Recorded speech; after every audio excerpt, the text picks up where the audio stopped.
Do you want to be fat, sick, weak, diseased, feel disgusting, have no energy? I hope the answer's no. Do you want to look good, feel good, have a stack of energy, be healthy, be lean, live your life to the max? I hope the answer's yes. So I'm in the kitchen because there's a lot of argument about how to put your body together, how to put your brain together, how to live your life literally as a healthy, fit, strong human being. There's a lot of argument about where that starts. What are the most important things to do? If you had to pick 3 or 4 things, what would they be? And I often hear, and that's why I'm in the kitchen, everything about being healthy, fit and strong starts in the kitchen. Abs are made in the kitchen. 80% of your healthy, fit, strong body is determined by your nutrition eating plan. And as an exercise professional, as a personal results coach, I would love to give you some things to consider about both of those statements. So are our abs really made in the kitchen? Can we really eat really well and have a healthy, fit, strong body? And what are the determining factors? What are the big determining factors of being lean, being fit, being strong, being healthy, having a stack of energy? What actually makes that happen inside the human body? So very controversial topics, because food on the planet, out of all the things that people argue about, food's a big one. And particularly with the medical professionals now, they're really arguing a lot about how to eat and what you should and shouldn't eat. But how to work out what's best for you, I think, is always the most important question. And this is my serious question. Can you eat food to make you healthy, fit and strong? And if that's the only thing you did, is there a diet, a nutritional plan, a supplementation plan that will give you a healthy, fit, strong body?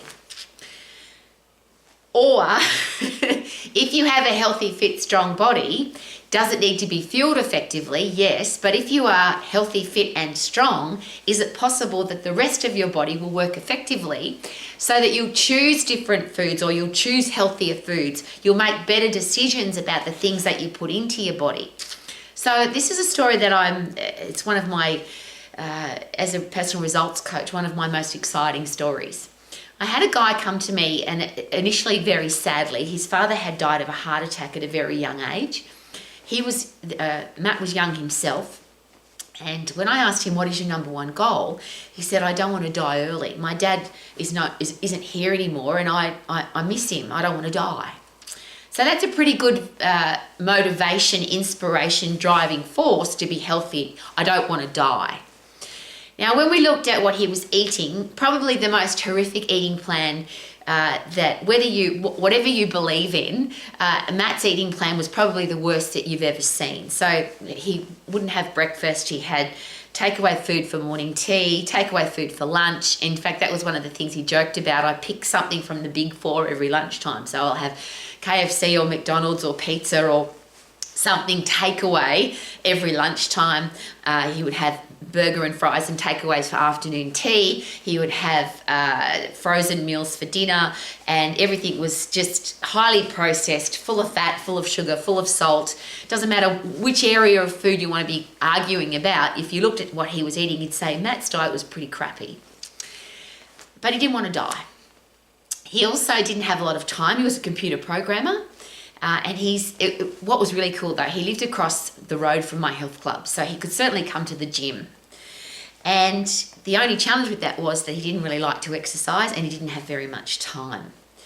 So as a personal results coach, and this is something I'm in my begging position, whether you are a personal trainer, a gym owner, you're a doctor, a naturopath, dietitian, whoever you are giving advice about being healthy, fit and strong, wouldn't it be really important to work out how to fit exercise and healthy eating to somebody else's lifestyle rather than tell them what to do? When people say to me, what makes a great exercise professional, my answer is always the same. How do we get people fit? How do we get people strong? And how do we fit that into their lifestyle? Because if it doesn't fit into their lifestyle, is it possible they won't do it? So to cut a very long story short, all I got Matt to do was to start an exercise program that was short, sharp, hard and fast. So it didn't take up very much time.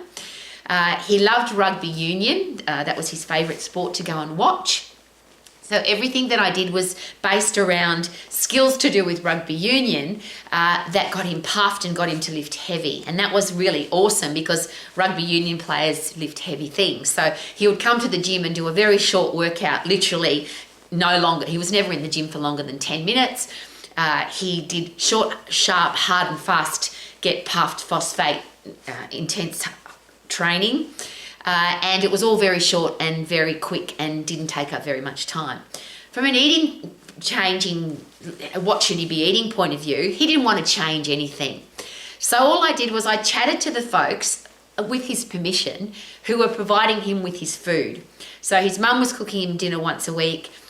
His mate downstairs, underneath his office, had a takeaway food bar who was delivering food to his desk literally, and Matt would eat it while he was working. So we made some slight changes. So we took some of the butter off his bread. We deep fried bacon just became grilled lean chicken. Instead of full cream milk in his thick shakes, we were putting skim milk into his thick shakes. Things that he wouldn't notice. I didn't want to change his eating habits. I just wanted to get him fit and strong. The end of this story is really awesome. Matt called me to say, I've just done my first half marathon. One of my most disappointing stories as an exercise professional is I wasn't at that half marathon with him. I'm embarrassed to say that. I should have been there encouraging him for the entire run, not him call me at the end of the run and say, Rowie, I've just done my run.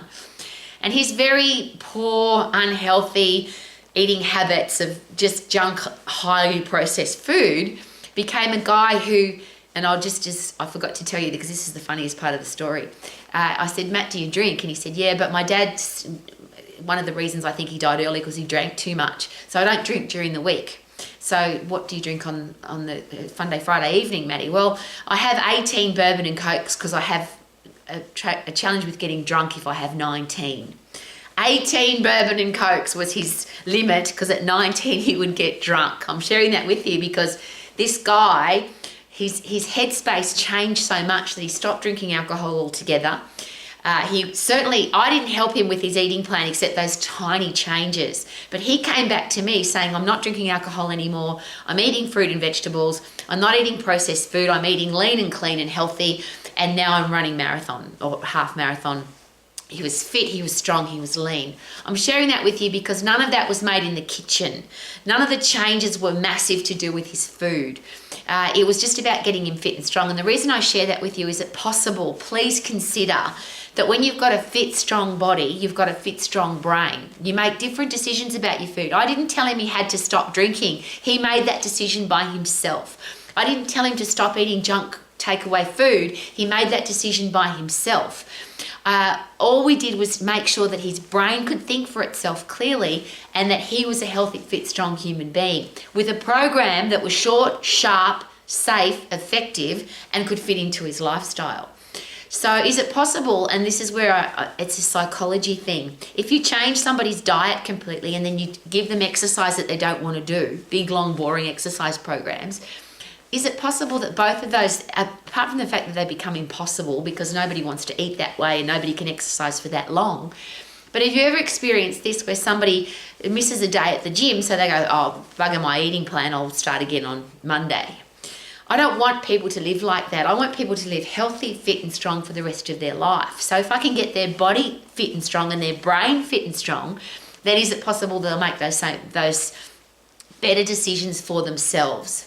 So I'm standing in the kitchen, one of my favourite places to be because this is where the food is. And I don't want somebody to tell me what to eat and what I can and can't have. I want to eat what suits me. But isn't it awesome, you too, that when you've got a fit, strong body, your body will tell you when to eat because you're hungry. That's called your hormonal system. Rowie, you need food, go eat. Rowie, stop eating, and your hormonal system will tell you the same. When you've had enough to eat and you're fit and strong, you can't overeat because your hormonal system cuts off, says, you're full, stop eating. If you're weak and unfit and frail and depressed and diseased and you're eating emotionally, then none of that works effectively. So you don't even eat because you're hungry. You eat because you're miserable and depressed and anxious and angry. So my goal as an exercise professional has always been this beautiful question that I always ask: if you were your own high performance eating and exercise coach, what advice would you give yourself? And my goal has always been for people to work out for themselves what's going to be best for them.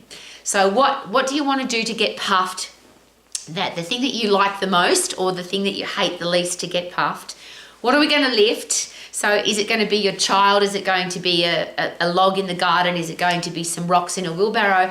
Is it going to be a dumbbell, a barbell, or a kettlebell? What's going to suit you? And I'm going to go back to that same question. If you're going to be a top level exercise professional, surely it's about getting people fit, safe, fast and effectively, strong, safe, fast and effectively, and it fits in with their lifestyle, not my lifestyle. The way I eat and exercise is going to be completely different to somebody else. I want to get people fit and strong in their way so they can stick to it for the rest of their life.